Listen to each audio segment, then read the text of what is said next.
Hi guys, it seems we must not call physical attacks on police officers and dogs, the destruction of private property, be it people's homes or businesses, we must not refer to this as rioting or thuggery.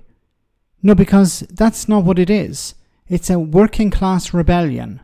Yes, a rebellion by the poorest people in society. Now, not my words, but those of a GB News guest and regular to the show, Paul Embery, who plays a left-winger on the channel, I believe. Have a listen. Thoughts? Look, I don't think protesters should have gone to Southport on that evening, to a town in grief, and certainly shouldn't have. A lot of them was from there. Well, some of them were, but some of them weren't, and they certainly shouldn't have carried out the violence that some of them did. That's indefensible and needs to be condemned in the strongest terms.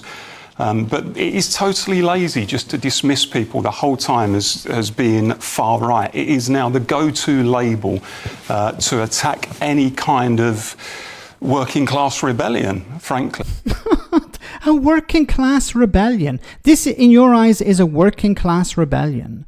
So what aspect of working class is it to attack the police or police dogs, to break the teeth of police officers? What aspect of working class is it to burn people's buildings, or burn police vehicles, to smash up people's homes, to threaten them, to intimidate them, to seek to drive them out of a community? What aspect of working class is that? Or did I miss a memo? Not that defends some of the actions that we've seen. I think you do need to call people out and condemn them where they inflict violence on people's property and on other innocent human beings. But it isn't good enough to dismiss people as just saying you're from the far right. BBC Verify published an article today, no less. And even they said, and I tweeted it earlier, even they said in that article that not everyone... There was no obvious far-right organisation involved, and not everyone who went to Southport was involved in fringe politics or could be dismissed as somebody on the far right. A lot of them went there because they were worried about the phenomenon of violent crime. And I just feel that if you constantly just dismiss people as being on the far right, then what you end up doing is debasing the term. So people who really are on the far right, suddenly then merge into the mainstream. And when they're called out, they say, well, why are you attacking me for being far right? Look, they call people who supported Brexit far right. That's what I said. I'm surprised they're not declaring those crumpets as being far right. They call people who oppose open borders far right. They say people who say a man can't become a woman, they say those people are far right. So I would love to hear Paul or GB News' definition of far right. What, in your opinion, is far right? Now, before I get to that, and I will come back to that, he said here that, well, the BBC have come out and said that there hasn't been an organisation behind this. No, it doesn't need an organisation. We've seen how these things operate online. The organisation that Tommy Robinson used to lead fell apart. It's no longer existing as an organisation. And it's difficult, for example, the police to deal with that because it doesn't have members anymore. It still has supporters.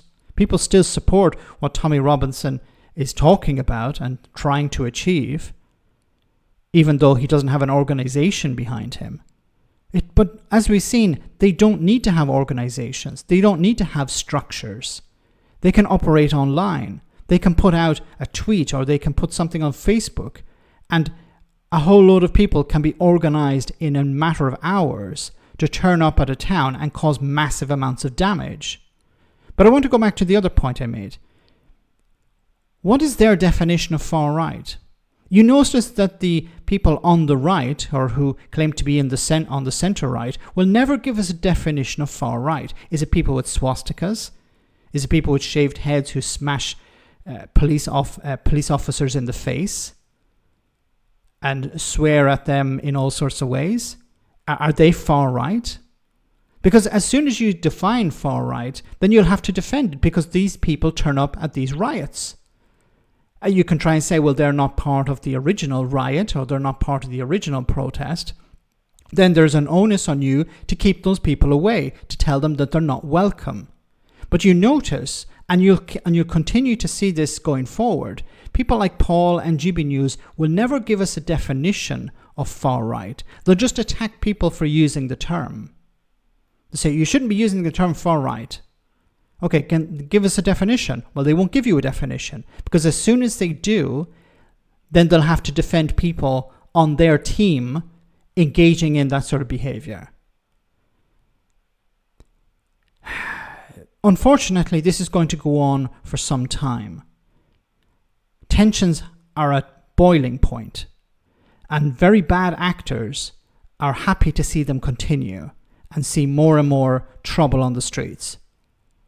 Instead of actually trying to calm heads, we need true leaders at this moment. We need people who are calm, collected, who can go into the middle of these riots and sort things out to calm both sides. Or even in this case, there isn't a both sides. It's not one side attacking the other and the other responding. It's just one side deciding we're going to wreck the place. And that's more difficult, because it isn't mediation. It's about trying to tell these people to stop. But they don't want to stop, because it's a lust for them. It's an ecstasy. It's a drug for them. They just want to destroy as much as possible, like football hooligans. You can't reason with them, which makes it even more difficult. Let me know in the comment section, guys, what you think. As always, your comments are greatly appreciated. Thanks a lot.